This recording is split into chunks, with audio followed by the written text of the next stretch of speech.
Let it be the boy from Bangladesh who changed the lives of millions, who gave the poor access to banking, who enlightened women's empowerment, and who won the Nobel Peace Prize. But is his story only wrapped in glory? Or does it also hide controversy, criticism, and harsh realities? In today's episode, we will learn the life story of Professor Muhammad Yunus, the extraordinary journey of Grameen Bank, the controversial chapters surrounding him, and finally discover 5 powerful lessons from his life that can inspire us too. Before we begin, if you are new to Minhoza, please subscribe and click the bell icon to stay with us. Professor Muhammad Yunus was born on June 28, 1940 in Chattogram.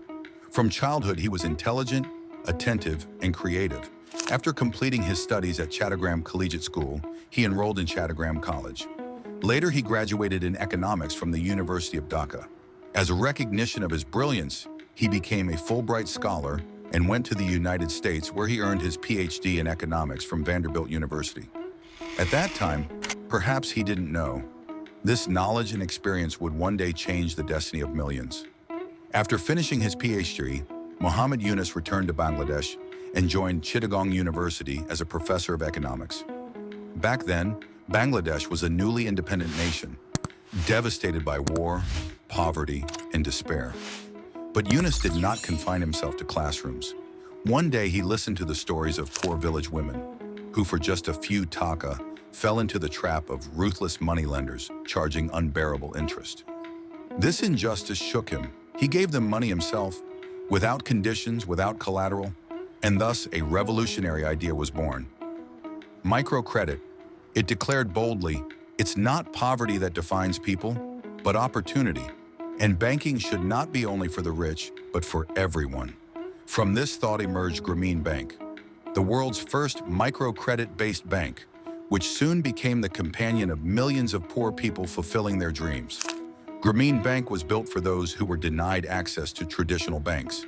It started giving loans without collateral. Women-led small groups were formed, empowering women to stand on their own feet. Repayment in small installments under simple conditions. And above all, the foundation was mutual trust and confidence. This initiative didn't stop in Bangladesh. It spread across the world, Africa, Asia, Latin America.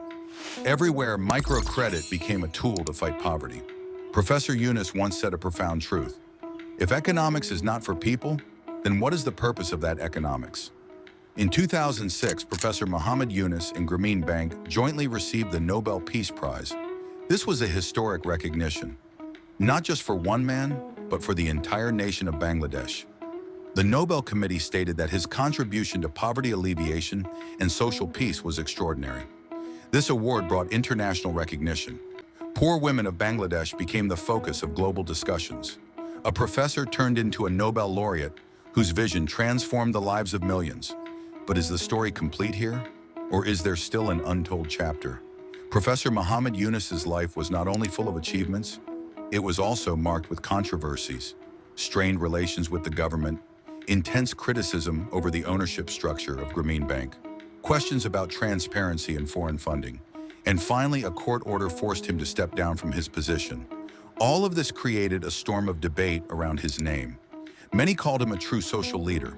Others claim these controversies were fueled mainly by political vengeance.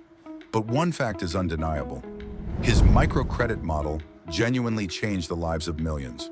Thus, history will remember his name, carrying both success and criticism side by side. From the life of Professor Muhammad Yunus, we can learn 5 powerful lessons. Lessons that can change not only economics, but our personal lives too. 1. When you see a problem, don't ignore it. Find a solution. He didn't overlook the debt trap of the poor. Instead, he created a new solution. That became the foundation of today's microcredit revolution. 2. Big capital is not always necessary. What matters is the right model. With just 856 taka, he started an economic revolution. 3. Education never goes to waste. What he learned abroad, he applied for the development of his people at home.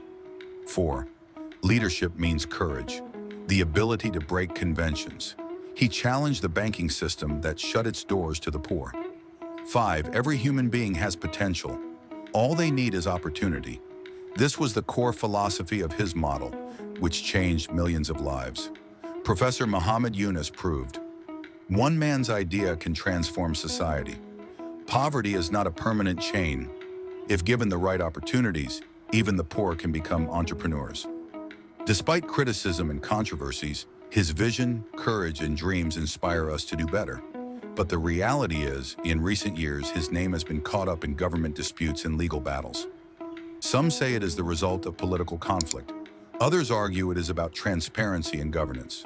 Whatever the truth, Yunus's story reminds us, one person can change society, but that path is never easy or free from controversy.